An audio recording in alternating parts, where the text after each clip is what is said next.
Essa é a grande jogada. A política é uma ciência e, portanto, ela é racional, ela não é emocional. Uhum. Então, eu não tenho que me ligar à política como eu me ligo a um time de futebol passionalmente. Tá? Eu tenho que me ligar à política, à sua natureza, que é racional. Então, o que acontece? A guerra é uma diplomacia levada ao extremo da selvageria, né? A guerra é um ato selvagem. E o Lula sabe disso. Ele só sabe que ganhou com essa aliança. Da mesma forma, a Dilma ganhou com o mordomo de vampiro, né? Duas vezes.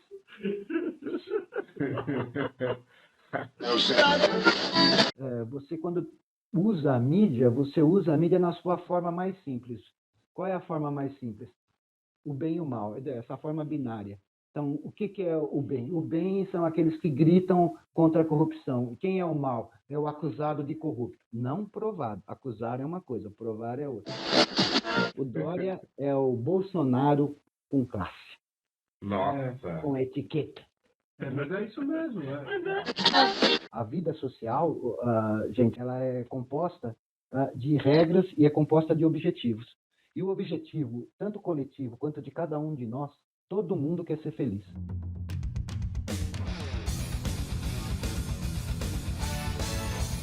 Boa noite, pessoal. Está começando mais um ExtremoCast, podcast para falar sobre políticas e outras drogas. E é o seguinte, a vacina, ela te protege, te imunizando, né, do Covid, mas não protege o seu emprego, caso você não queira tomar. Se você é um babaca e não toma vacina, logo vai ficar desempregado. Quando a gente fala de política, é revoltante você ver na atualidade um apresentador de podcast dizer que bebida alcoólica causa vício em nazismo, né? Então, velho, vamos parar com essa bebida aí que não é bebida alcoólica. E quando a gente fala de outras drogas, é que no momento atual, com tanta coisa acontecendo, a gente ainda está em ano de Copa do Mundo. Uhul! Eu, Michel Rodrigues. Eu, Fábio Reis. E eu, Will Ferreira. E hoje nós trouxemos uma pessoa muito importante nesse contexto atual. Eu vou fazer a apresentação aqui do nosso convidado. Ah, mano, desculpa ter que te usar, vou até puxar saco, hein? É a primeira vez que ele vai apresentar alguém. A primeira vez. Ano novo, vida nova, né? A gente tem que mudar algumas atitudes novas. É só ver nos outros episódios. Nos próximos eu também vou fazer essas Tá bom. apresentações. Pode Claro, deixar. será cobrado. É lógico. Hoje nós estamos com um professor universitário, cientista social, cujas matérias que ele domina são História, Direito, Pedagogia e Mestre em Geopolítica. Hoje nós estamos com o professor Herbert. Por favor, professor, entra com a gente nesse bate-papo aí. Olá, pessoal. Nós estamos aqui também muito animados aqui para discutir temas políticos, tá? Que envolvem, inclusive, como vocês já bem colocaram aí, a questão do negacionismo, né, da vacina, que está hoje aí ocupando, né, os principais lugares no sistema de saúde, que são as UTIs, para esses que não tomam a vacina. Nossa, eu não vou deixar de dizer que estou muito contente. Parece que eu estou voltando para a sala da faculdade. Eu já falei aqui, professor, talvez o senhor não saiba, mas eu já citei você várias vezes aqui no programa. A gente sempre erra o episódio, aliás, a gente está indo para o 28º, né? Opa! Então a gente sempre erra, mas a gente já falou, eu, Fábio, já estamos várias vezes, aliás, falei que o meu encantamento com política, com estudar sobre política, veio a partir do senhor das suas aulas, para compreender aí, dialogar sobre isso. Então, para mim, eu estou me sentindo muito feliz de ter o senhor aqui. Vou tratar como senhor, porque eu não consigo tratar diferente. Professor é pra vida, né? Eu agradeço vocês, né? Estou muito honrado de estar participando, tá? Vocês tratam da política, né? Que é um tema que eu acredito seja fundamental para a construção de cidadania. Quando a gente pensa em ser cidadão, eu não posso pensar em não conhecer política, tá? Falar eu não gosto de política, então você não é um cidadão, né? Porque o próprio exercício da cidadania é um ato político. né? Então, e eu louvo vocês, honro, né, até o esforço de vocês. Demoraram, vocês, acabei de ouvir que o 28º programa, eu já queria estar participando faz tempo. Não, mas com certeza vai ser sempre bem-vindo, porque a gente está discutindo muitos assuntos. E pelo que os meninos sempre falam, você tem uma bagagem imensa, né, em diversas áreas. Então, com certeza a gente vai conversar muitas vezes mais, né, dentro do Michel, podcast. essa bagagem imensa, na verdade, é o peso dos anos. Não, eu só tenho porque já vivi bastante. Tá certo. E a gente gostaria, que é um tema atual, né? Para quem acompanha a política, sabe? Hoje nós temos, infelizmente, tendo um problema no leste europeu entre Rússia e Ucrânia. A gente queria trazer esse assunto para dentro do podcast, professor. E a gente queria tentar entender esse contexto. O que impacta na vida aqui do brasileiro um conflito entre Rússia e Ucrânia? Mas antes até do que vai impactar a gente, o porquê desse conflito. São inúmeras as variáveis que estão presentes aí, mas tentando resumir, para que a gente possa tornar mais inteligível, duas forças estão ali se opondo, tá? Dois interesses, né? Que são interesses geopolíticos, primeiramente, tá? Só que eu não posso dissociar geopolítica de economia. Mas vamos colocar em separado, mas pensando que eles agem conjuntamente, né? Primeiro, de um lado está a Rússia, né? E de outro lado, logicamente, os Estados Unidos. Duas superpotências que, em tese, tá? Em tese, o que nós observamos? Depois da queda do Muro de Berlim, do esfacelamento da União Soviética, tá? E os teóricos e estrategistas norte-americanos, o Fukuyama, o Francis Fukuyama, o Samuel Huntington, colocaram que é o fim da história, acabou, não tem mais nada disso. Isso aí é uma grande balela, porque as duas potências, territorialmente muito grandes, economicamente muito poderosas, tá? Não desapareceram. Então, os opostos continuaram. Tá? E nesse mundo de sociedade de Estado, tem uma característica que nós não encontramos, que nós não associamos à nossa vida civil, à nossa vida cidadã, que é dentro de um Estado. Então, nós vivemos dentro de uma sociedade com regras, com leis. Os Estados vivem dentro de uma sociedade sem regras, aonde vale a lei do mais forte. Tá? Então, o que acontece? Uma grande força não vai se submeter a outra grande força. Então, a Guerra Fria, na verdade, nunca terminou. Tá? E não vai terminar. E, na verdade, ela existe, tá? Se a gente quiser remontar aí ao século XIX, desde a época que o Napoleão tentou tomar a Rússia e fracassou. Tá? Em 1905, um almirante inglês, numa conferência que fez lá em Londres, tá? O almirante Marham, ele identificou o problema. O problema é o seguinte, tá? A Rússia, territorialmente, é muito grande, tá? Territorialmente é acessível só por terra e é impossível se tomar um grande território. Isso em 1905. Tá? Em 1939, o Hitler tentou submeter a Rússia. Achou que a blitzkrieg dele não podia ser contida, né? E acabou sendo contida. Perdeu a guerra ali. Tá? E hoje nós vemos o conflito entre comunistas e capitalistas da Guerra Fria, né? Acabou em 89, desapareceu em tese em 1991. No entanto, as grandes forças elas existem, porque são estados, e não desapareceram. Então, a Ucrânia hoje é o epicentro de uma luta entre dois grandes estados. né?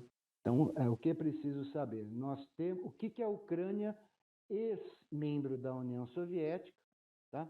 Ex-membro da Federação Russa, que sobreviveu, que se organizou após a queda da União Soviética, tem que interessa aos Estados Unidos e que interessa à Rússia. Então, ela tem estrutura russa, e, logicamente, tem interesse norte-americano, tá? E tem um governo pró-Ocidente, pró-Estados Unidos. Logicamente, ninguém vai aceitar um país fronteiriço pró-Estados Unidos. O Putin não vai aceitar isso. Simples assim. Tá? E fora o que tem lá dentro, né?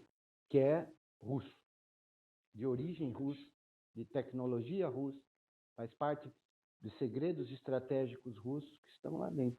Então é uma coisa, isso estou falando, tentando resumir as variáveis, né? Você viu, só para finalizar, essa semana o Biden chamou o Scholz, lá, o primeiro-ministro alemão, exigindo dele um posicionamento. Sim, muito bem, né? Posicionamento, porque a Alemanha é parte da OTAN, tem bases dos Estados Unidos lá dentro, e cobrou dele uma posição. E a Alemanha não estava tomando posição, por dois motivos. Primeiro, um governo novo, inexperiente. Segundo, 35% da energia alemã vem dos gasodutos da Rússia. Se essa energia não chega, quando você não tem energia, todo mundo sabe, sem energia você não cresce economicamente. Então, e como é que faz?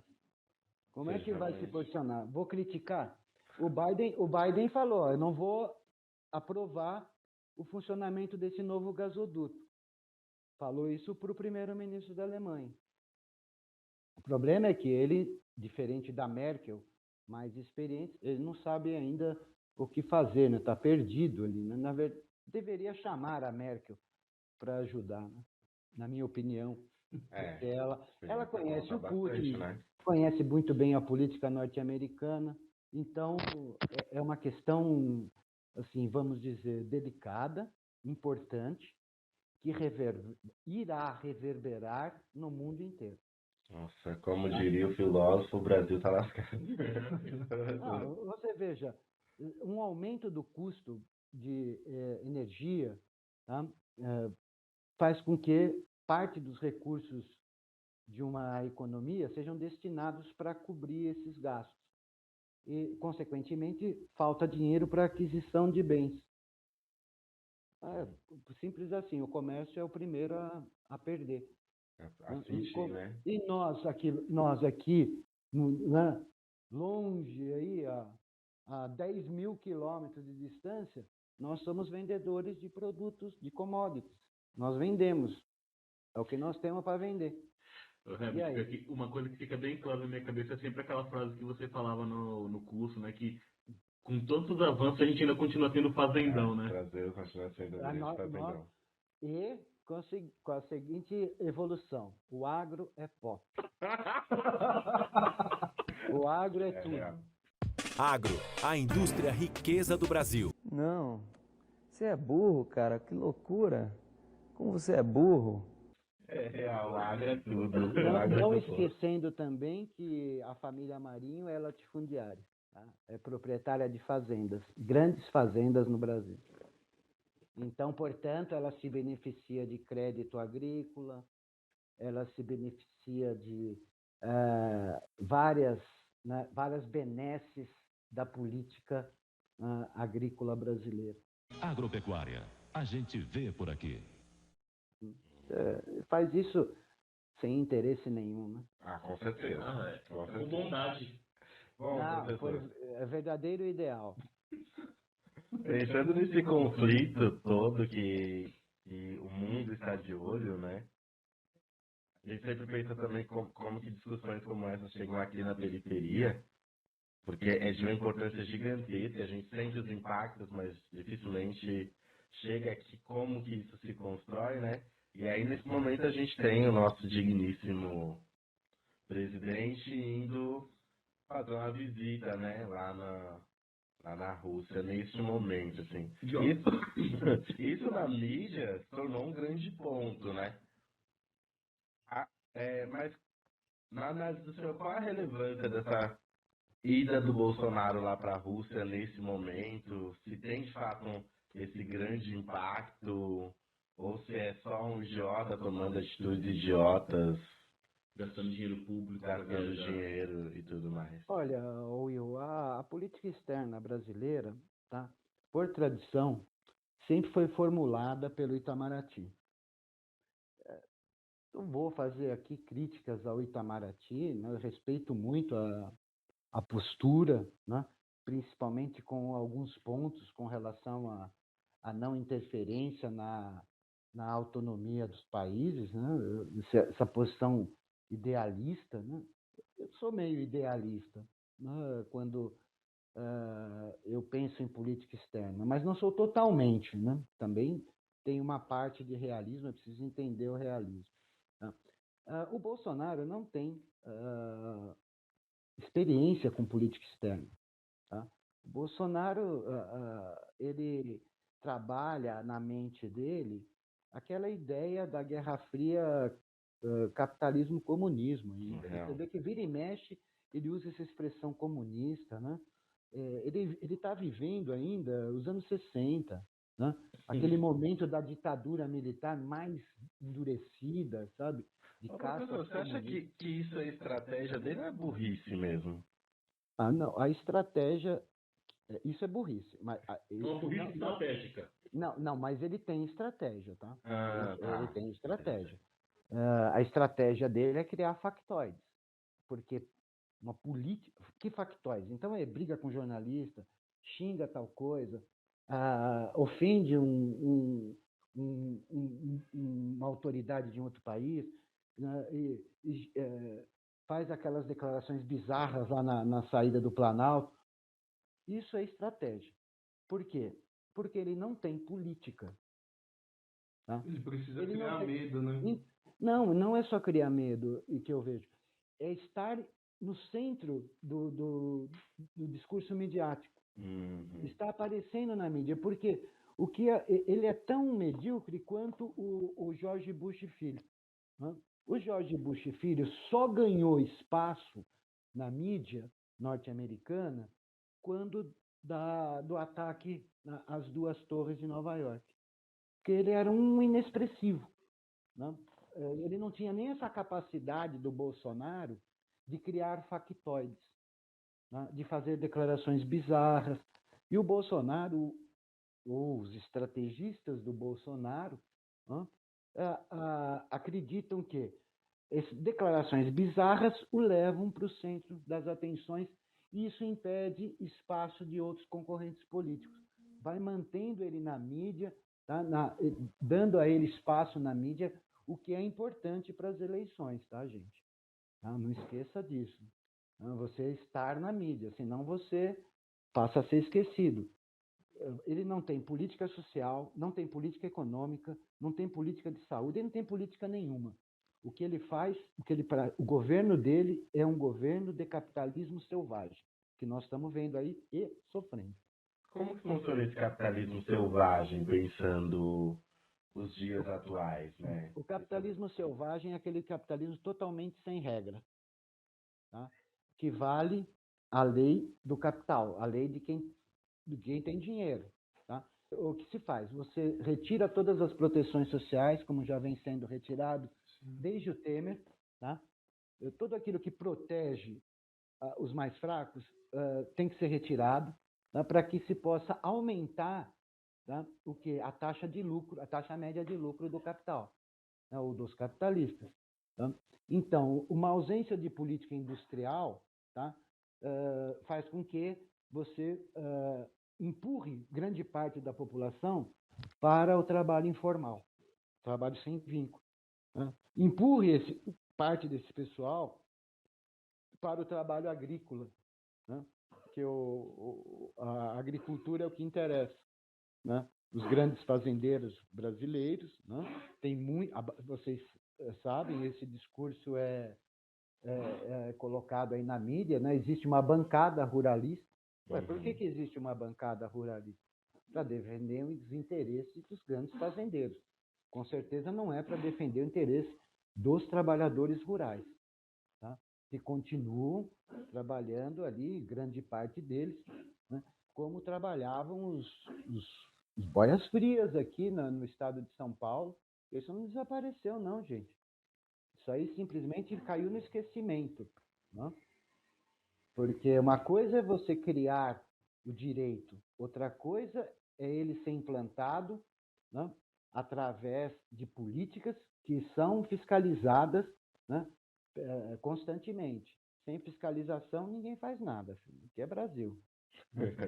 Então, esse capitalismo selvagem é esse, é um capitalismo que favorece os interesses do capital.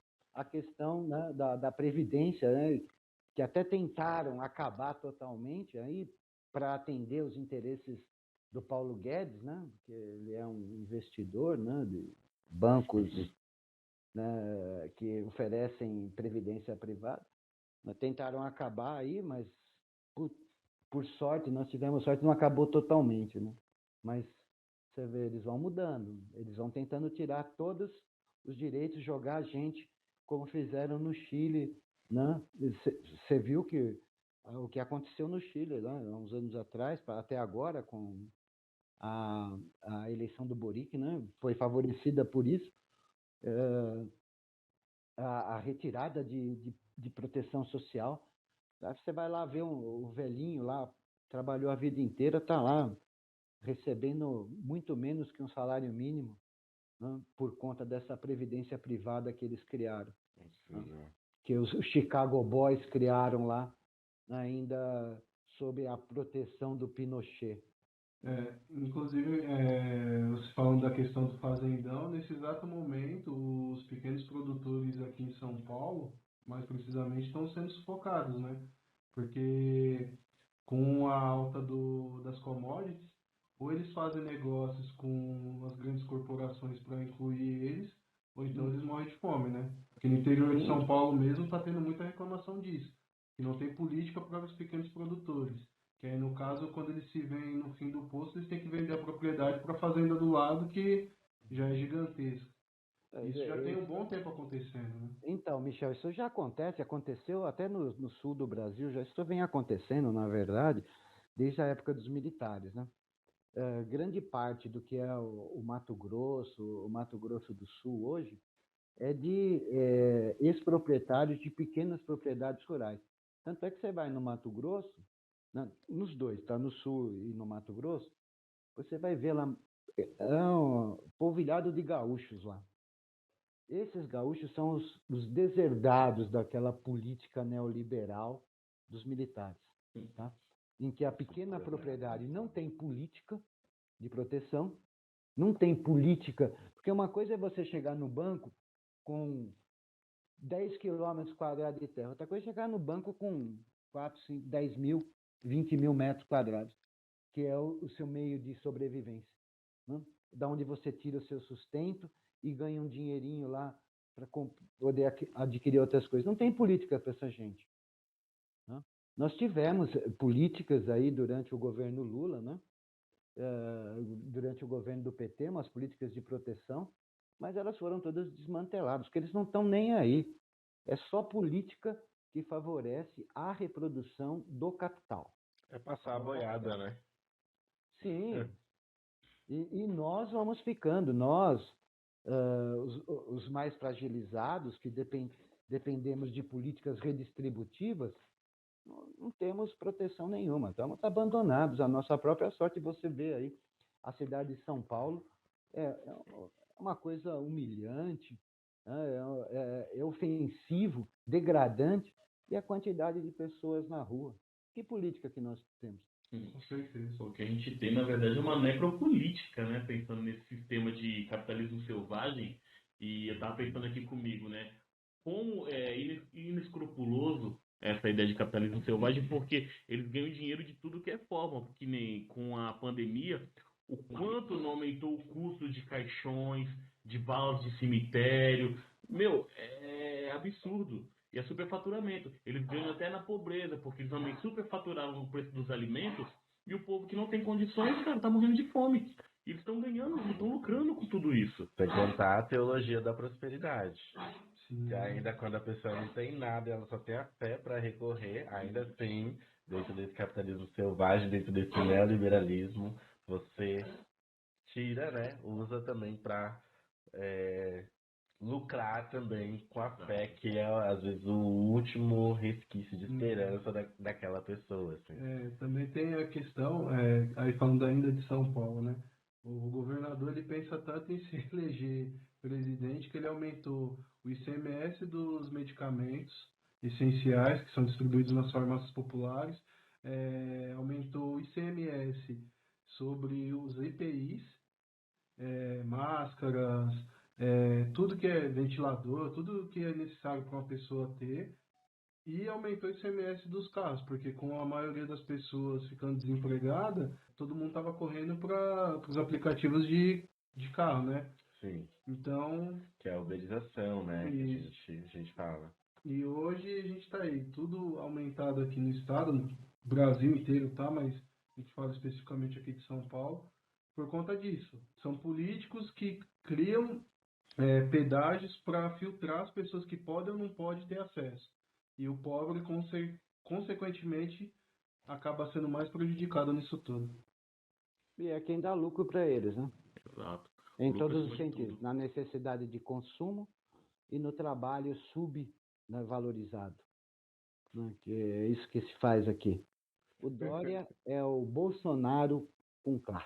Uhum. Nossa, é realmente É. isso. Ele acha que a gente esqueceu do Bolsodória. Não, eu acho que se hoje nós tivéssemos um líder, digamos assim, hipoteticamente tem um líder, um cara sério que pensa no futuro do país, que pensa numa política externa abrangente.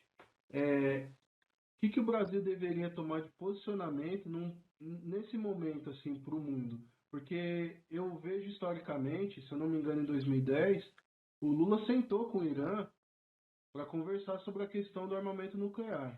E ali incomodou demais os Estados Unidos, porque não era o papel do Brasil fazer isso. E ali a gente se tornou protagonista. Então, assim, se nós tivéssemos um líder hoje, qual seria a postura que você acha que o Brasil deveria tomar, né, nesse conflito, nesse possível conflito? Olha, Michel, só para recomeçar, gostei muito da sua colocação, né? O ex-presidente Lula tem consciência, né, de uma questão que é fundamental para os global players, ou seja, aqueles que atuam mundialmente.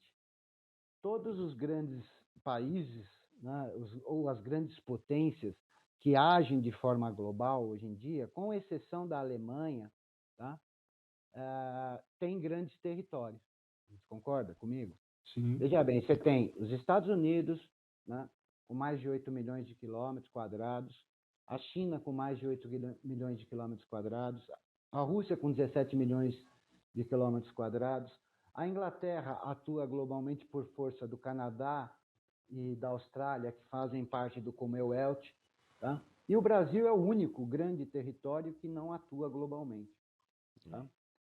Isso que eu estou te falando, né, não é nenhuma novidade para a ciência política, tá?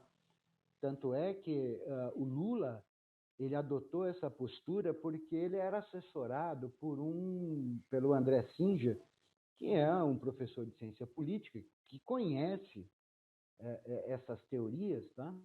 E que quis fazer do grande território, né, um sustentáculo para o poder mundial, para uma participação no poder mundial. Tá? No entanto, a nossa elite subserviente, né, sempre criticou as ações internacionais do Lula, a participação em conferências ou a participação em conflitos. Por quê? Porque eu tenho que abaixar a cabeça para os Estados Unidos. Sabe por quê? Porque eu não vivo aqui, eu vivo em Miami, eu vivo em Nova York, eu vivo em Londres. Né? Esse é o meu o espaço da elite nacional. Tá? Então sempre se critica muito. Ah, está gastando dinheiro que nós não temos que nos meter. Por que não tem que me meter? Os Estados Unidos têm. Tá? Então, quando o Brasil começa a ser protagonista, o que acontece? A mídia brasileira, né, influenciada, logicamente, por ações da CIA aqui no Brasil, né, acaba fazendo críticas, desqualificando essa ação brasileira, tentando diminuir esse protagonismo, né? Até porque tem uma questão que nós devemos perceber. Os Estados Unidos se colocaram como, né, protetores da América. Todos os demais países devem estar submetidos a eles. Então, é complicado para a gente pensar numa liderança, né, que possa protagonizar o Brasil, tendo os Estados Unidos ainda conspirando, né, aqui dentro, né, você viu aí na questão das últimas eleições presidenciais, o nível, né, de interferência dos interesses norte-americanos para barrar quem deveria ter ganho as eleições, né? Até porque o ex-juiz aí é vamos dizer assim, um regular visitante da CIA. Eu vou para os Estados Unidos, vou visitar a CIA. Vamos lá, Will, vamos visitar a CIA. O que me interessa aí na CIA? Uma autoridade brasileira que vai à CIA, meu, pelo amor de Deus, sem comentários. Então, nós enfrentamos essa questão aí, sabe? Uma liderança, ela tem que ser muito estratégica, tem que pensar muito bem e tem que ter um aparelho de segurança confiável. Isso não é o nosso caso, né? Aqui não é o nosso um caso. presidente da República que bate continência para uma bandeira de outro país, fica difícil. Sim. Fica quase que impossível. Ele também foi na CIA. Tinha ficado lá. O cara que vai visitar... A CIA o que é? Uma agência de inteligência norte-americana. Uma agência de inteligência norte-americana defende... Vamos pensar simplesmente. Defende os interesses de quem? Né? Sim. Acabou. Tem que contar que lembrando que lá atrás a CIA estava monitorando a Dilma, né? Não só a Dilma, né? Eu lembro que o programa espacial brasileiro foi afetado também por conta da CIA. Porque na cabeça deles o Brasil estava próximo de criar uma bomba atômica. E não pode, né? Um país sul-americano com a capacidade que tem o país como o Brasil ter uma bomba atômica. Tipo, até que o quis fechar o Angra 4, né? Fábio, não sei se vocês lembram de um comentário que eu sempre fiz, né, e faço até hoje. Aqui a gente é o mercadinho da periferia, cara. Sim. Você não vai pegar dinheiro com o Carrefour, com o Walmart, para você crescer e se rivalizar ele. Ninguém vai deixar. Ninguém vai te dar dinheiro. Essa é a questão. Os Estados Unidos não querem ter que dividir espaço mundial com um país que foi historicamente subalterno. Porque os Estados Unidos sempre quis o palco só para ele. Só para ele, exato. Não quer dividir iluminação com ninguém. E não vai deixar. O interesse é justamente que a gente continue sendo esse grande fazendão, né? Exato. Sim, claro, nosso destino manifesto. Nossa. Isso aí isso aí vem do Adam Smith, aquele economista clássico, né? Que defendeu essa ideia de que, como ele é logicamente um defensor, um dos precursores aí da teoria liberal, ele é utilizado, né? Você tem o seu destino, você tem as suas habilidades. Eu tenho aquelas e não posso desenvolver outras. Eu toco só cavaquinho, não posso tocar violão. Tá bom. É isso que eles acreditam, essa ideia que eles difundem. Tá? Se fosse assim, por que eles trabalhariam para impedir, né? Porque é basicamente isso que eles fazem. Exato. Ô, Herbert, e pegando o bonde do fazendão aí, qual que é a sua análise política aí desse governo, desses anos de governo aí, do Bolsonaro? 3 anos, né? Indo para 4 anos. Não, desgoverno, em termos populares. Desgoverno, essa cocanha. Só para antes, Herbert, só cortando para você não perder o fio da meada, Só para lembrar que no começo desse ano ele trabalhou menos que um estagiário, tá? A média de trabalho dele é de 3 horas e 40 minutos. Eu não sei se o pior é quando ele tá trabalhando ou quando ele não tá Eu trabalhando. prefiro quando ele não tá trabalhando, cara. Acontece menos merda. Vamos dizer assim, que desde que deu baixa no exército, nunca trabalhou. Né? Não sabe o que é isso. Porque todas as manifestações. É que as pessoas não têm. O brasileiro, em geral, né, por força dessa ideia de que política é uma coisa chata, eles não acompanham, né, os políticos, né, o que acaba ficando para aqueles que se interessam, para pessoas que estudam, né? Mas eu sempre acompanhei, tá? Por exemplo, a TV Câmara, né? TV Senado, então gostava de assistir, né? E assistia por gostar e por saber o que estava acontecendo, tá? Porque ali nas discussões, nos debates, você vai conhecer os posicionamentos dos políticos, né? Dos nossos políticos de abrangência federal, né? E, como sempre, acompanhei, cansei de ver o Bolsonaro. Bolsonaro era um deputado do baixo clero que ninguém levava a sério, né? Que deixavam ele lá, não ligavam para ele, porque ele fazia inserções assim totalmente distante do tema que estava sendo discutido, né? E a gente assistia os outros políticos dando risada, se divertiam com ele, tá? Esse é o político Bolsonaro, tá? Ou seja, uma pessoa do baixo clero que nunca teve um capital político suficiente para disputar de fato cargos administrativos, né? Executivos, numa situação de normalidade, né? Ele entrou numa situação de exceção, né? Naquela campanha bizarra, né? Criada pela Globo, né? Em parceria com o Sérgio Moro, que destruiu, né? A imagem do PT, colocando como o único partido que roubou no Brasil. Pelo amor de Deus, mano. Isso Pega o cara da polarização também, né? é tratar de uma forma inocente, mas tratando aquela questão, né? Você, quando usa a mídia, você usa a mídia na sua forma mais simples. Qual é a forma mais simples? O bem e o mal, essa forma binária. Então, o que é o bem? O bem são aqueles que gritam contra a corrupção. Quem é o mal? É o acusado de corrupto. Não provado. Acusar é uma coisa, provar é outra. Exato. E aí se fizeram aí inúmeras transgressões legais, né, para se retirar o PT de uma disputa séria, né? E o único cara que sobreviveu nessa campanha foi o Bolsonaro, porque os outros candidatos não tinham chance, né? Desapareceram. O Alckmin, o pobre Alckmin lá, não tinha capital político nacional, né? E foi se esvaindo, se desgastando, até porque não tinha apoio nem no próprio Estado que ele administrou aí durante 8 anos. O Dória financiou bem, né? O Dória não queria também, né? O Dória financiou o esquecimento do Alckmin.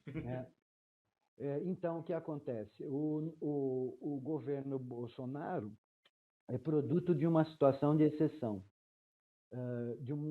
formado por um grupo, né, núcleo central ali despreparado, né, alguns despreparados e alguns para defender interesses de determinados grupos. Por exemplo, o Paulo Guedes, quem é? É um ultra neoliberal. Sim. Né?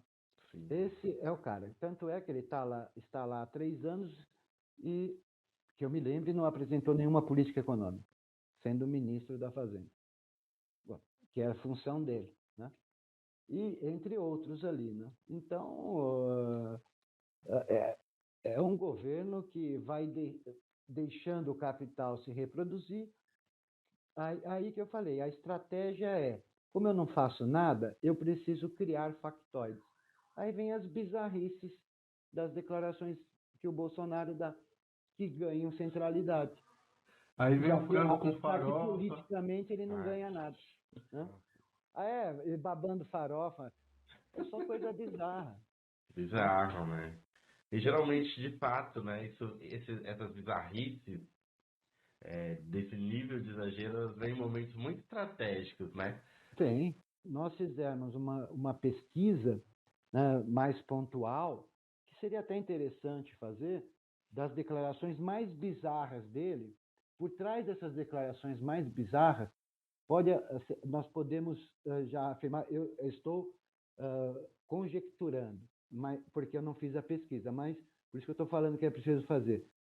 Políticas, direitos sociais são retirados. É Por verdade. trás dessas colocações. Se a Ele, gente tipo, as for colocações fazer... dele são como se fosse uma camuflagem, né? Isso é o que vai estar gritando enquanto outras coisas estão. Exatamente. A boiada tá passando. É, A boiada tá a passando. porteira tá aberta. né, Nossa, mas falar, seria Michel. bem interessante fazer. Eu acho que até para quem tá ouvindo aí, procurar nesses momentos em que essas falas e que essas posturas assim exageradas, né? Aquela Absurdas, história, o né? que Ele tá falou algo acontecendo? polêmico, o que tá rolando? Então fica aí desafio até para quem Aí tá a mídia ouvindo. É uma coisa coloca a interessante. declaração polêmica como central, enquanto isso no Congresso Nacional está acontecendo o quê? Uhum. Ninguém fala. Tá? No Congresso Nacional, com certeza, nossos direitos estão sendo subtraídos. Sim. Não, e dentro dessa bizarrice, a gente volta a falar também do mundo. Você falou que o Paulo Guedes não trouxe nenhum plano econômico para o Brasil e se afastou de todos os nossos principais parceiros comerciais. A China, por exemplo, ele nunca visitou. Sim, Nosso principal parceiro comercial, ele nunca fez uma visita. O Bolsonaro criou um atrito imenso querendo mudar a embaixada de Tel Aviv para Jerusalém, criando mais um grande problema no... Então, tipo assim, até dentro do agronegócio que ele defende que é pop, ele acaba atrapalhando. Mas o problema é o Estado. É só mas privatizar.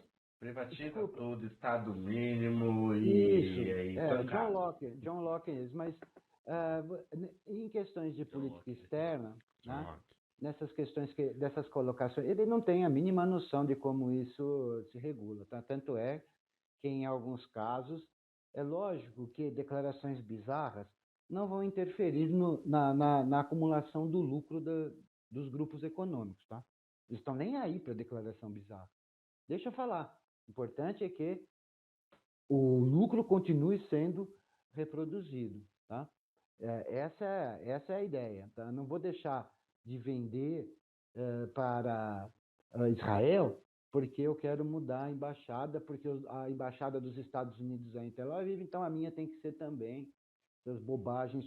Porque em Jerusalém tem muçulmano, eu sou contra o Islã, porque eu sou lá, sei lá, né, de alguma religião cristã aí, de uma seita cristã. Isso aí são factoides, né? Você veja que a China, apesar de todas as declarações, até algumas agressivas, ofensivas, os chineses continuam sendo os maiores compradores da maior parte dos estados brasileiros. Eu vi um mapa esta semana, não, sobre o comércio, os principais parceiros comerciais de cada estado brasileiro. Né? Mais da metade dos estados brasileiros vendem para a China. Né? Então, chineses, né? Alguns, o embaixador falava algumas coisas ali, criticava. Isso é só onda, né? É onda, porque o negócio é o dinheiro. Né? Enquanto o Brasil estiver fazendo o jogo que interessa para a acumulação do capital dos outros, ninguém liga. Né? E aqui dentro, né, o que interessa são as declarações bizarras, não se eu estou fazendo o jogo dos outros. Né? Eu faço eu faço o discurso da acumulação dos outros lá, é o que interessa. Que é o que o Paulo Guedes faz, infelizmente. Tá? Defende, e não é uma entrada de capital substancial para nós, né? Até porque eu tenho que entender o seguinte: eu sou um país tropical eles são, e, consequentemente, dependente da commodity, mas principalmente da commodity agrícola. Eu tenho superávit comercial só na safra de verão, filho. Você pode olhar a balança comercial lá. Fala, ó, o Brasil teve superávit na balança comercial. É só nos primeiros meses do ano. Uhum. Depois começa o déficit. Por quê? Porque eu não sei vender outra coisa, porque eu não tenho política industrial, né? Eu não tenho política de ciência e tecnologia para desenvolvimento da qualidade da produção industrial. Não tenho nada. Não. Eu tenho só política agrícola. Né? Então, ninguém comenta o PIB, né, ou as exportações no segundo semestre. Por quê? No segundo semestre não tem nada para exportar, a não ser a safra de algumas localidades, as safras menores, que são as safras de inverno. Né? São safras menores. Você não vai conseguir colher a mesma quantidade de soja numa safra de inverno do que você colhe uma safra de verão, porque é uma planta que depende de condições de umidade, de temperatura, de insolação que eu não tenho no inverno. Então, no verão, ela vai dar, eu não sei quantas vagens dá uma soja, mas assim, no verão cada pé dá 50 vagens. No inverno vai dar 15, 20. Aí eu tenho uma safrinha, daí eu não vou ter capacidade de sustentar uma balança comercial positiva, né, na agrícola. Então, não dá para viver de agricultura. Mas é o que se tenta empurrar a goela abaixo do brasileiro. Né? Porque, de outro lado, o que acontece? Favorece os grandes países que exportam para nós. Né? Uhum. Né? Exportam tecnologia. Muitas vezes tecnologia criada por brasileiros que são cooptados no estrangeiro. Eles impedem o avanço aqui dentro, Mas usufruindo os isso. produtores desse avanço lá fora. Essa captação, né? Mantém a gente, aliás, pensando em manter a gente nesse lugar de não ter nem estrutura para a gente poder crescer tecnologicamente, investe para manter uma estrutura política que seja favorável aos interesses deles. E aqui nós estamos ainda falando dos norte-americanos, obviamente. E é isso, vão cooptar essas pessoas que vão produzir para eles mesmos, né? E você veja que esse atual governo, na política de ciência e tecnologia, cortou os investimentos das universidades, não tem mais política de acesso à universidade. É verdade. Né? A declaração do ministro, né, da Educação, que também faz parte desse grupo sui generis que está aí, né, que a universidade é para alguns, né, ele mesmo colocou, não é para o brasileiro, para todo brasileiro. Universidade, na verdade, ela deveria ser para poucos, nesse sentido de ser útil à sociedade. Quer dizer, nós vamos perder aí muitas inteligências, né, que não vão ter oportunidade de se desenvolver, né, por força de uma ausência de política de acesso à universidade. Só se fala em Enem, né, em SISU, em FUVEST, isso aí é para alguns, mas e o resto? Uhum. Isso aí impede, né? Isso faz parte também desse processo ultraconservador da ortodoxia neoliberal. Mantém os caras lá contidos. Né? E aquela inteligência aqui ou ali que aparecer, a gente leva embora. Professor, eu tenho uma pergunta de muitas que vão surgindo aqui no episódio, mas agora eu queria passar um pouco mais sobre a questão da economia verde, né? A China, ela tenta ser protagonista nesse assunto, mas nós, o Brasil, teoricamente, nos últimos 3 anos, ficamos no foco, né? Por conta das queimadas, por conta do desmatamento. E eu tenho certeza que para 2023, quem assumir, se ele não tiver esse cuidado, ele está ferrado, né? Com certeza, quem não tiver uma política consistente, mas veja bem, Michel, essa política ela tem que ser consistente, mas ela tem que também ser compensatória. Parece ser contraditório, né? Mas é que é o seguinte, você está lidando com um conjunto, uma parte da população brasileira proprietária de terra, né, que quer expandir, tá? Ela quer expandir.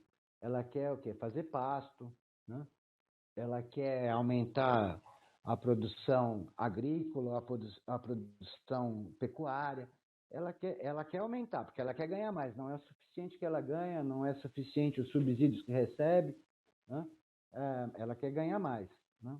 Sob o discurso, né? Sob a ideia e o discurso ideológico de que o Brasil vai crescer, tá? Então, eles avançam. E é isso que o Bolsonaro está liberando. Você pode avançar, né?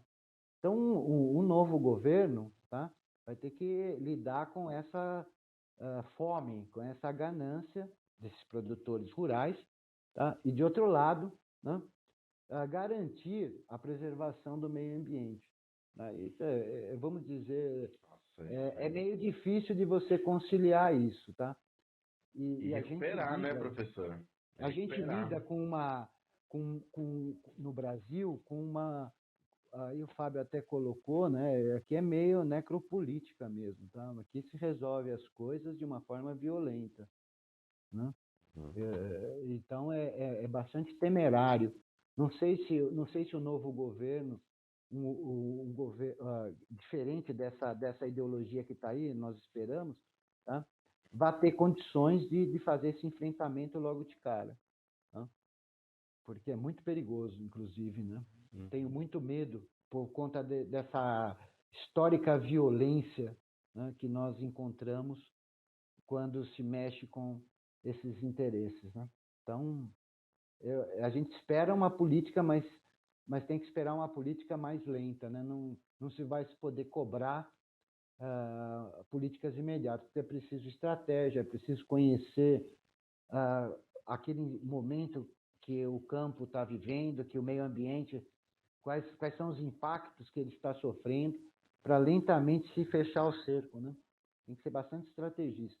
Isso quer dizer que eu vou demorar, mas a gente acredita que se tudo ocorrer como nós esperamos, né, as coisas possam melhorar e nós tenhamos, assim, para o futuro, uma política ambiental de fato efetiva e que se contém a sanha, a ganância, né?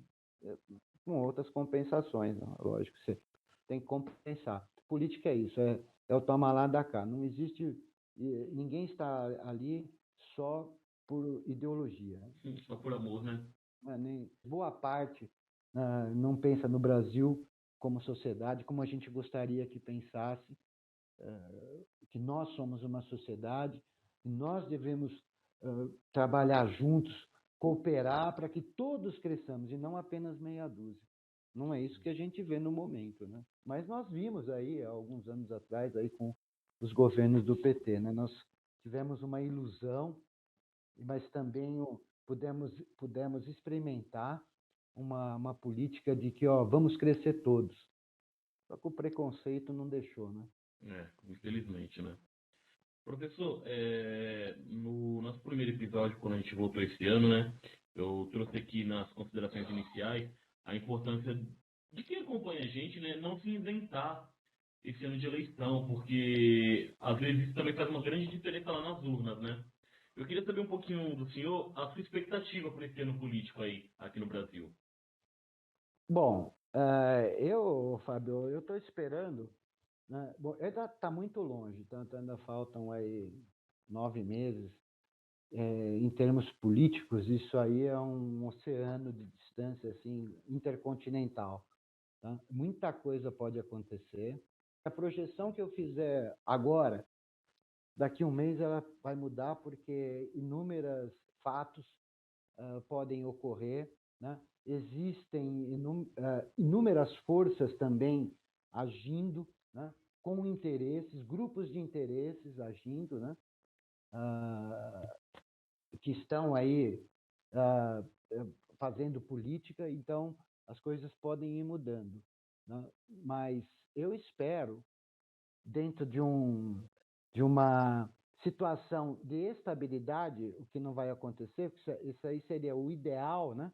Dentro de uma situação ideal, o que nós esperamos? O ideal seria, nada acontece diferente do que está acontecendo. Então, portanto, é ideal, eu estou só pensando isso. Né?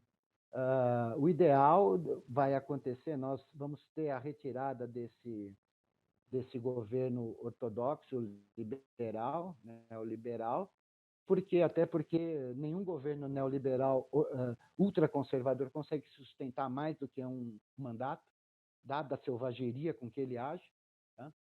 Mas ele conspira também, né? E nós não sabemos quais serão os interesses norte-americanos, né, para o próximo governo, né? A gente não sabe ainda, né? Não deu. O Biden também ainda não fez declarações, né, com relação, a não ser com relação ao meio ambiente, mas nós gostaríamos de saber assim, mais o que o governo norte-americano pensa, o que não é muito diferente do que pensava o Trump, do que pensava o Bush e todos os outros presidentes norte-americanos. Eles pensam que o Brasil é subserviente, mas uns dão mais espaço para a gente, outros menos. Então, nós precisamos esperar isso. Mas eu espero que a tendência hoje, como eu disse, hoje, é que esse governo, né, já fracassado, né, em termos econômicos, para a população, sociais, né, ele não tem como sobreviver. Né? Ninguém sobrevive a uma crise econômica tão grave como a nossa. Nenhum governo. Até um governo de esquerda não sobreviveria. Tá? E um governo de direita é mais fácil ainda. Então, mas é como eu falei, Fábio, hoje, mês que vem eu posso falar outra coisa, posso acrescentar outras variáveis, tá? Então a gente tem que ver mês a mês como é que vai se desenrolando aí. O que nós temos hoje é isso, né? Você tem o Ciro, o Dória, o Moro, né? O próprio Bolsonaro e o Lula aí na corrida, né? E a priori o que mostram as pesquisas hoje é que o Lula ganha no primeiro turno. Tá? Infelizmente eu não fico muito entusiasmado com isso, porque não gosto quando os candidatos, os melhores, né, de fato aparecem como primeiro, porque a elite tem horror ao Lula. Sim. Até me preocupa um pouquinho com essa possível aliança que repercutiu muito aí, né? Lula-Alckmin. Nossa, real, importante. Isso aí é bizarro, né? Mas não é de se estranhar porque o Lula é inteligente. Ninguém administra apenas uma das dimensões do espectro político. Não é possível ganhar eleições, né, a não ser numa situação de exceção, como o caso do Bolsonaro, né, a extrema-direita ganhar sozinha. A extrema-direita ganhou sozinha, sem aliança. Verdade. Né? Isso aí é uma situação de exceção. Ocorre, né? Mas foi todo aquele circo criado aí pela mídia, né? Mas, em geral, existe uma parceria, uma aliança entre centro-direita e centro-esquerda. Tá?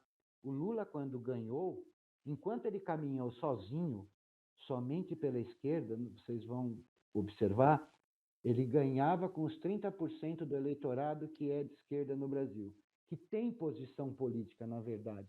Não vou falar que é de esquerda, que tem posição política, 30%, que é esse eleitorado que garantia para ele o quê? Chegar ao segundo turno. Tá?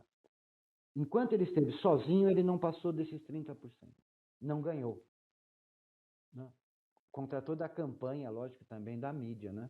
Caçador de Marajá, papapi, papapá. Uhum.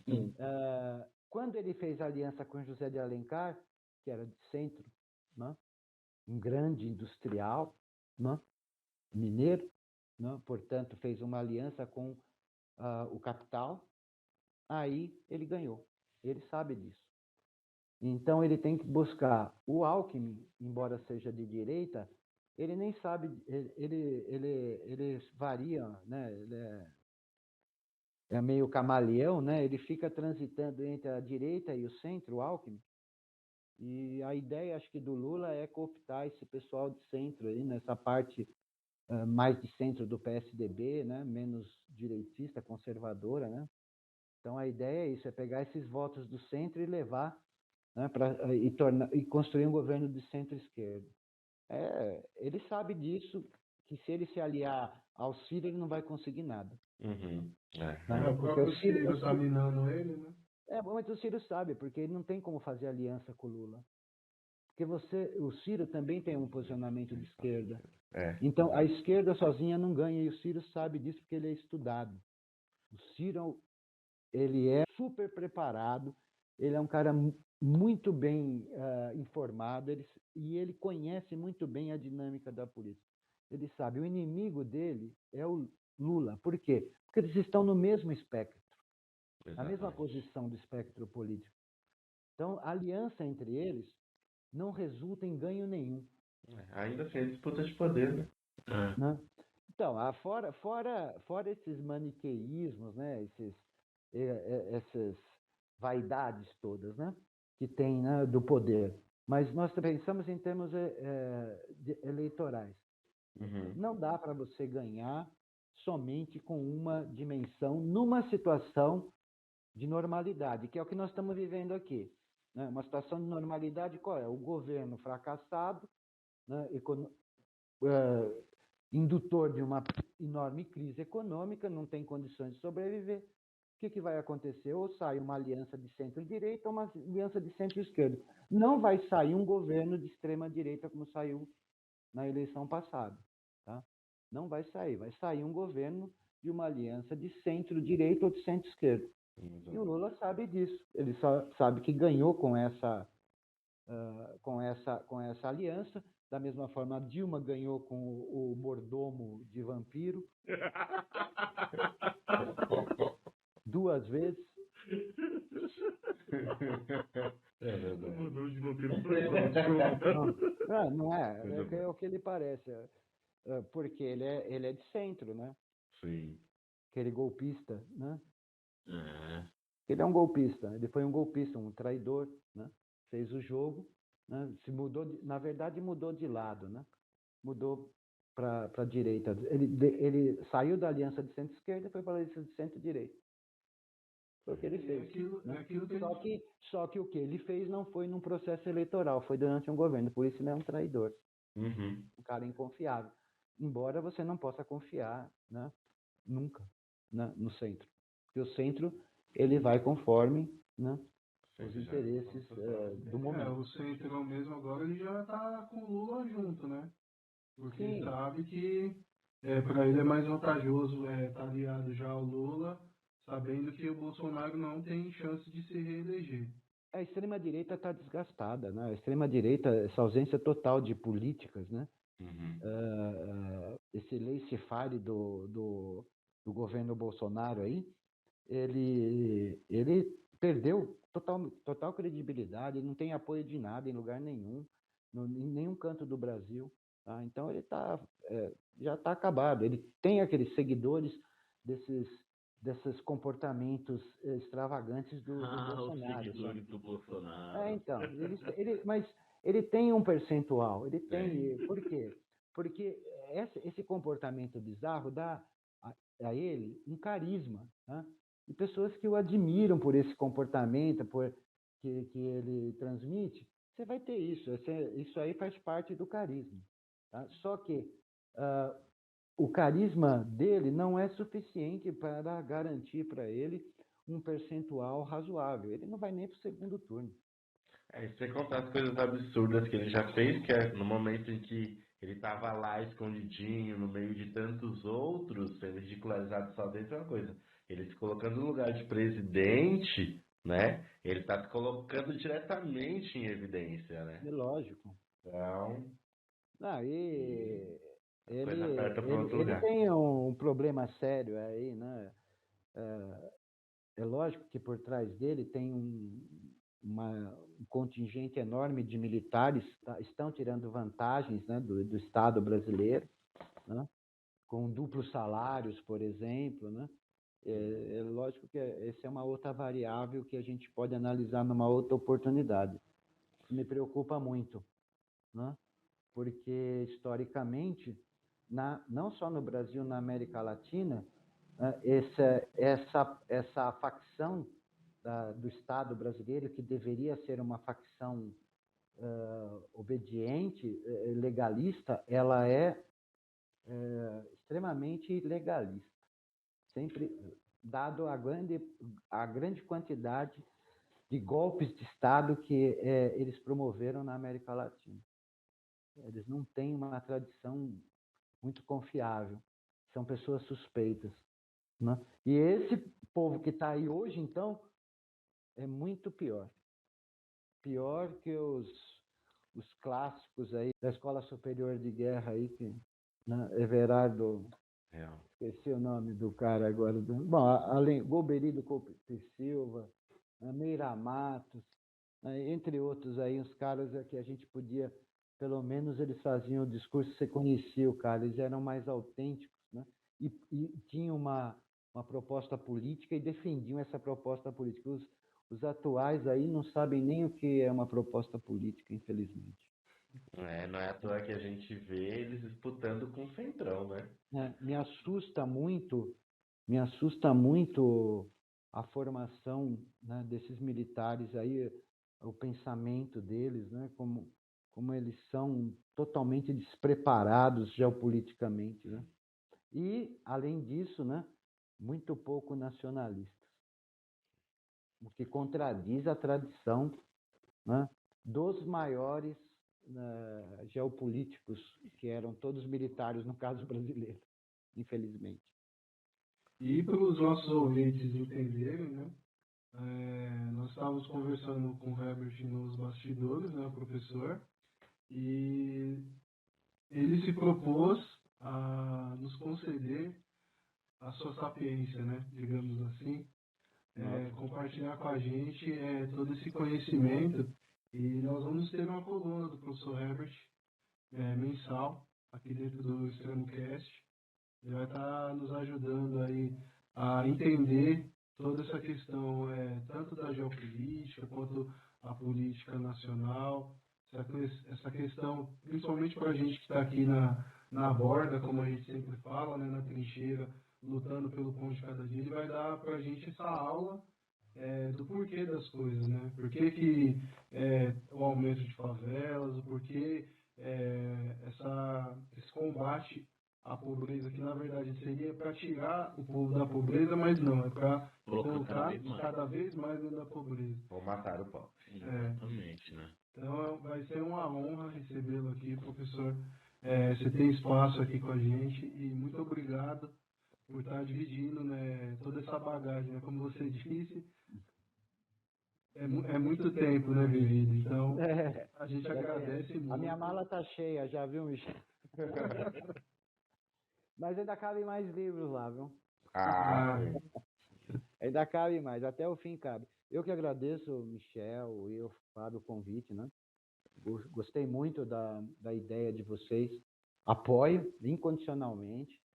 Professor, todo espaço aqui do nosso podcast, do nosso canal, das nossas redes, tudo que o senhor está propondo aí é muito bem-vindo. Como a gente disse, o que pega mais a gente é o fato dessas discussões não estarem aqui. A gente não vê sendo... o impacto disso chega, mas o debate para justamente a gente pensar em outras formas de construir, de reconstruir, de criticar, de analisar. Precisa que esse debate ele chegue aqui, que ele bata nas bordas, né? Sim. Que ele ecoe aqui também como discussão possível e necessária. Acho que é isso que a gente está fazendo. Isso, exatamente. Isso precisa chegar na periferia. Precisa chegar para essa pessoa que, na verdade, é um abandonado. Não? E ele é um abandonado em todas as situações. Tá? Ele é um abandonado no sistema de saúde, ele é um abandonado no sistema educacional, ele é um abandonado da cidadania, ele é um abandonado de direitos. É desprovido de tudo.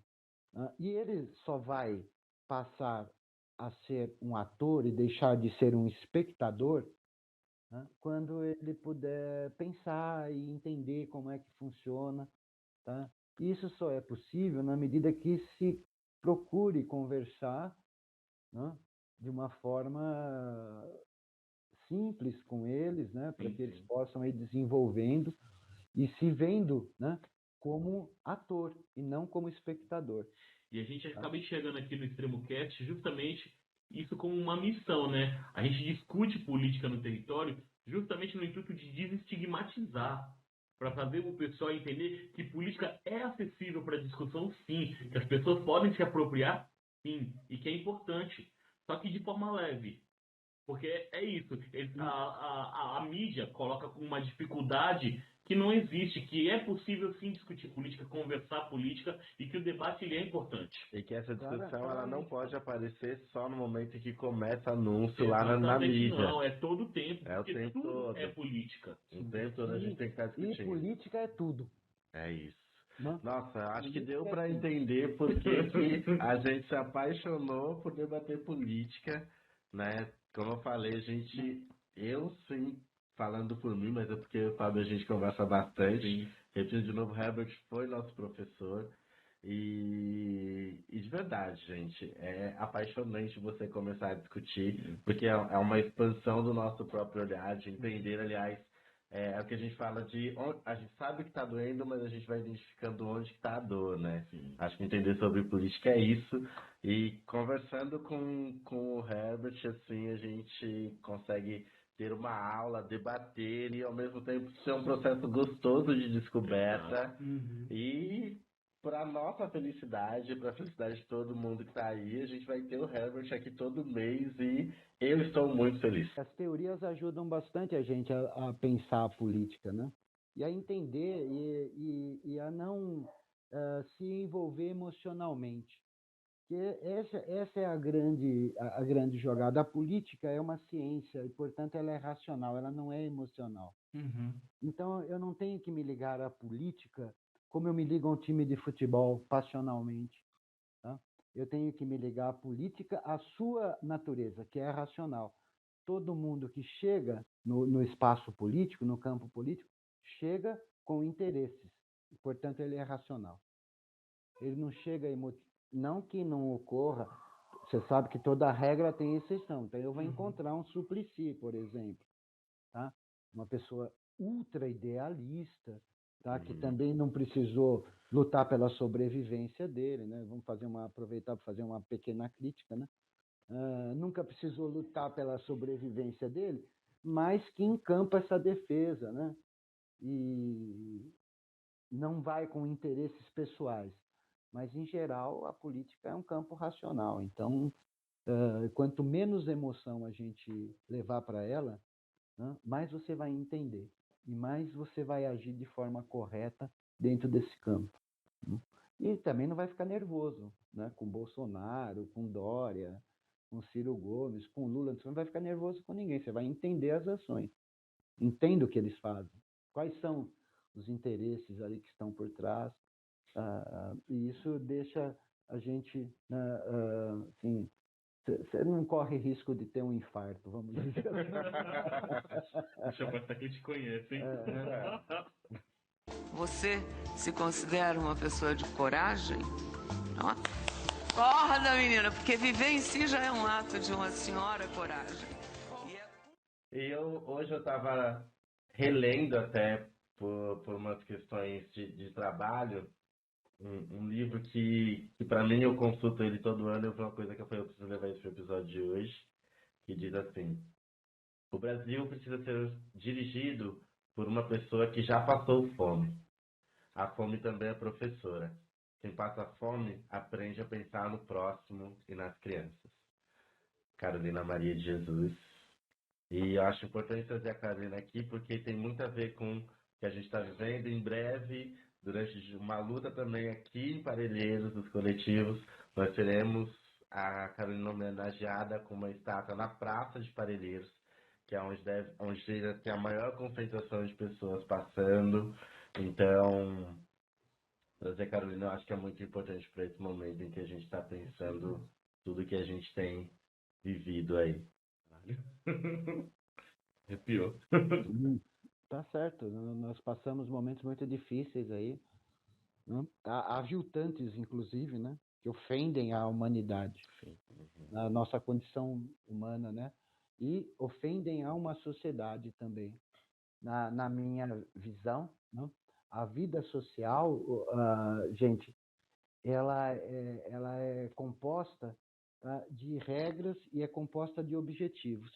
E o objetivo, tanto coletivo quanto de cada um de nós, não é diferente. Tá? Todo mundo quer ser feliz. Tá? Você não tem ninguém que fica sonhando, não, eu quero ser infeliz, eu quero sofrer. Né? Não, todo mundo busca a felicidade. Sim. E se essa é universal nos seres humanos, eu não vou ser feliz enquanto eu ver alguém me pedindo alguma coisa no farol, enquanto eu ver alguém dormindo na rua, numa calçada, né? Eu não vou ser feliz. Né? Então, ou nós caminhamos todos, ou não vamos caminhar ninguém. Vamos ficar parados nessa situação, né, degradante que nós estamos. É isso. Momento Ana Maria Braga. Ana Maria Braga. E agora a gente vai pro segundo quadro. Fábio, pode chamar? Chama a vinheta aí, gente, porque só quem é de lá, né, mano?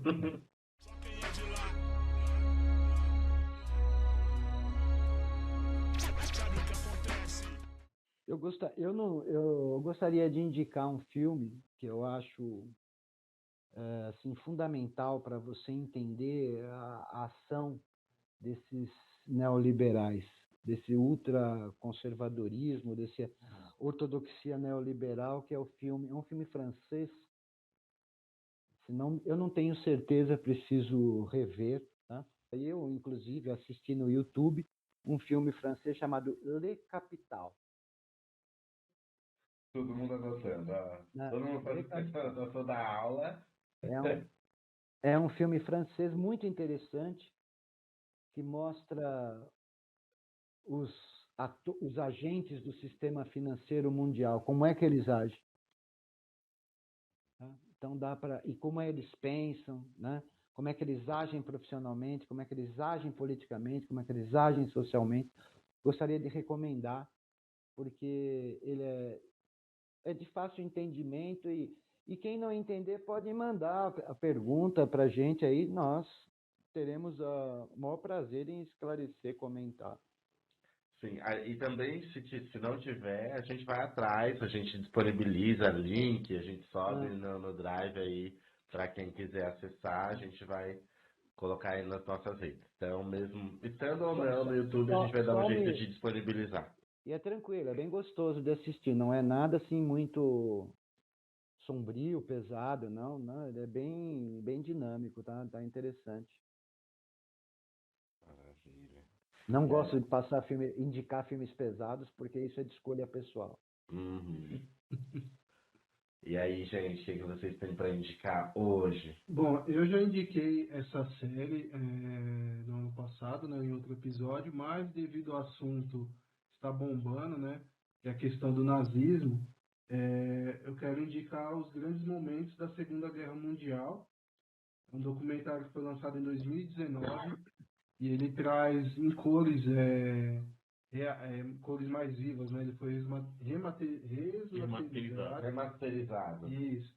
E traz bastante coisa. Então, para entender o contexto do que foi o nazismo. Aqui também vai falar sobre a questão do imperialismo japonês, vai falar sobre a questão de Stalingrado, o cerco, né, que a Rússia fez.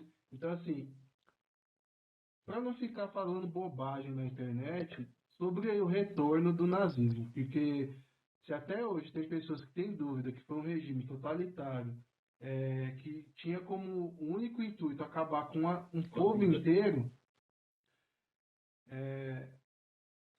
por favor, né, vamos buscar mais informações para não ficar falando bobagem na internet e defendendo coisas absurdas, né?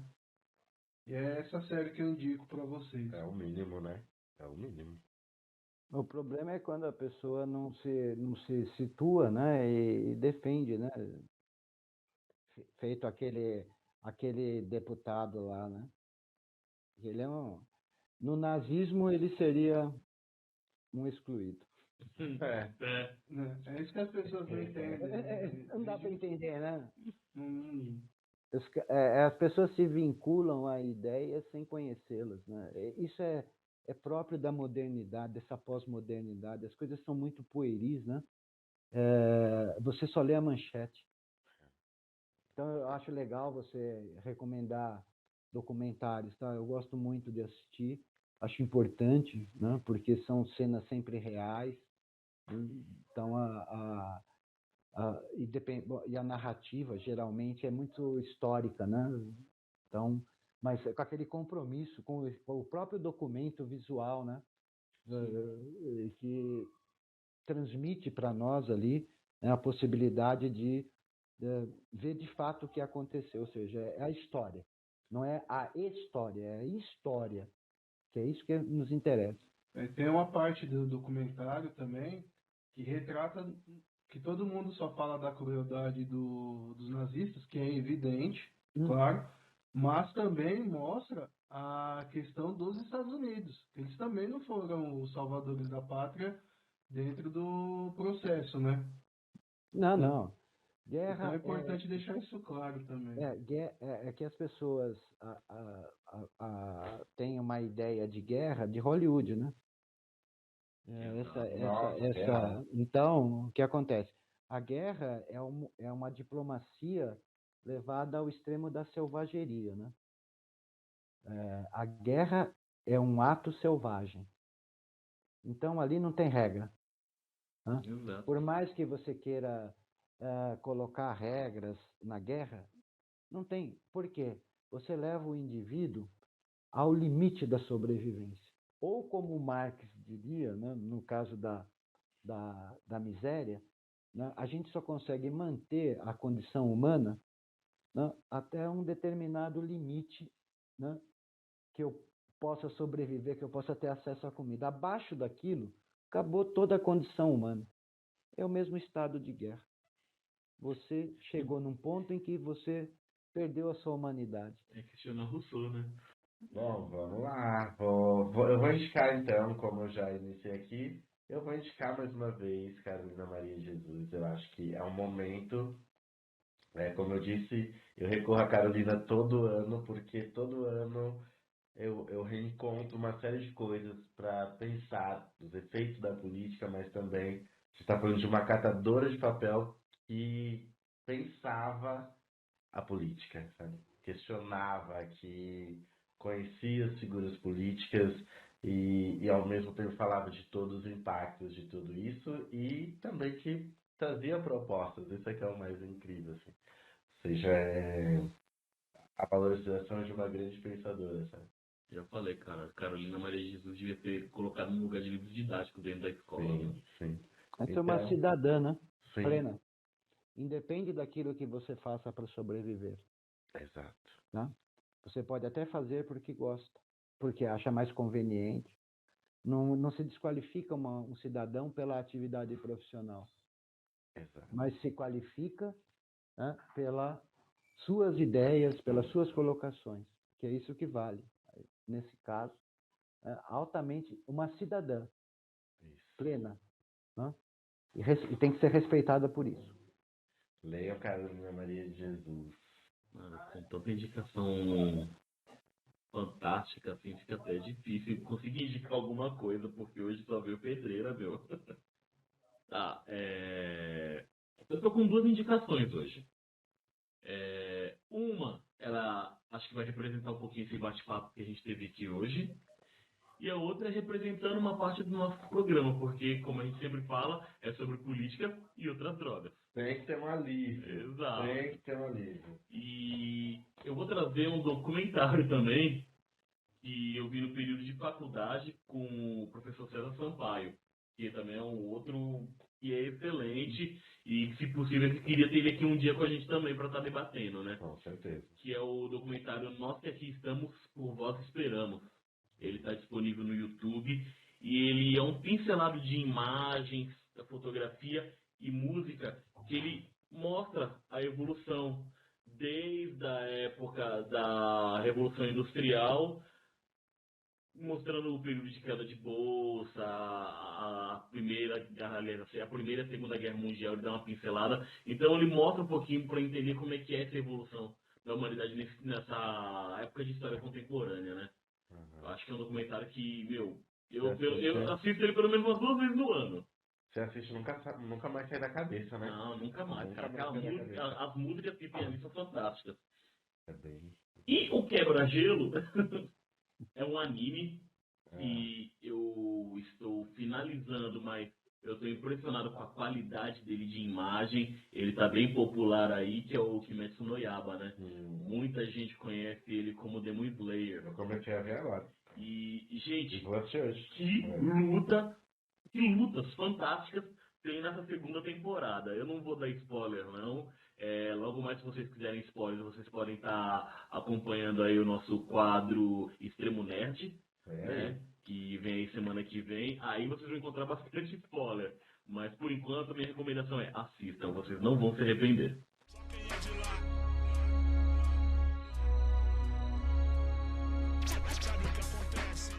E é isso. Nós gostamos muito do papo. Foi um papo assim que surreal. Eu tô como suando, gente. Não, esse aqui praticamente a gente iniciou o ano. Iniciamos o ano aqui dessa forma, olha isso. E, professor Herbert, muito obrigado. Muito obrigado por estar dedicando esse tempo para a gente. Obrigado por estar trazendo essa colaboração mensal. Você não sabe o quanto isso deixa o nosso coração cheio de alegria, feliz, porque é isso que a gente sempre quis, impactar as pessoas que estão ao nosso redor, principalmente porque é um povo sofrido e infelizmente não tem informação, ou quando chega a informação chega distorcida, não entende por que vem essa distorção, esses ecos que vem, né, do Planalto para cá. Então, muito obrigado. O caso está com a porta aberta para você. Seja muito bem-vindo a essa equipe. E estamos aqui sedentos, né? A fonte é abundante e dessa fonte a gente quer beber muita água. Michel, Fábio, eu quero agradecer mais uma vez o convite, tá? Fico assim muito feliz de ver que vocês estão aí fazendo um trabalho importante para a comunidade, né? Por isso que eu me propus a contribuir, que eu sempre, né, apoio esse tipo de ideia, esse esforço. A gente sabe que é um esforço, tá? Sim. Geralmente a gente nunca tem apoio para fazer esse tipo de Com trabalho, certeza. tá? E então é sempre aquela questão ideal, que é uma forma que a gente encontra de contribuir. Eu posso não ir lá no hospital ajudar ou encantar as crianças, porque não tenho essa habilidade, mas eu posso tentar ajudar, né, levando, né, temas de discussões e esclarecimento e conhecimento, né, para aqueles que estão em torno da gente aqui, né? Quero parafrasear nenhum grande filósofo, mas vou parafrasear o Hegel, que nem sou muito simpatizante, né? Mas eu sempre acreditei que nada, né, de grandioso se faz sem paixão. E eu tenho paixão por dar aula e paixão por política, né? Então, o Hegel falava isso e eu sempre levei isso como lema, né? A gente só vai conseguir se a gente tiver paixão por aquilo. Sempre tive paixão por dar aula, então eu nunca quis ser melhor que nenhum professor. Eu sempre quis fazer o melhor para os meus alunos. Não é para ser melhor que ninguém. Não. Muito pelo contrário, porque eu jamais serei maior do que o meu grande mestre Milton Santos. Que esse foi o cara que eu me espelhei, né? Dada agora eu vou usar a palavra aqui do Michel, a sapiência dele. Né? Este cara era, né, um verdadeiro grego clássico, né, o Milton Santos. Tinha uma superioridade, uma ausência de vaidade, tá? Uma simplicidade, tá? E uma visão da totalidade assim de encantar. E eu sempre procurei segui-lo, tá? Infelizmente eu não tenho a qualidade dele, tá?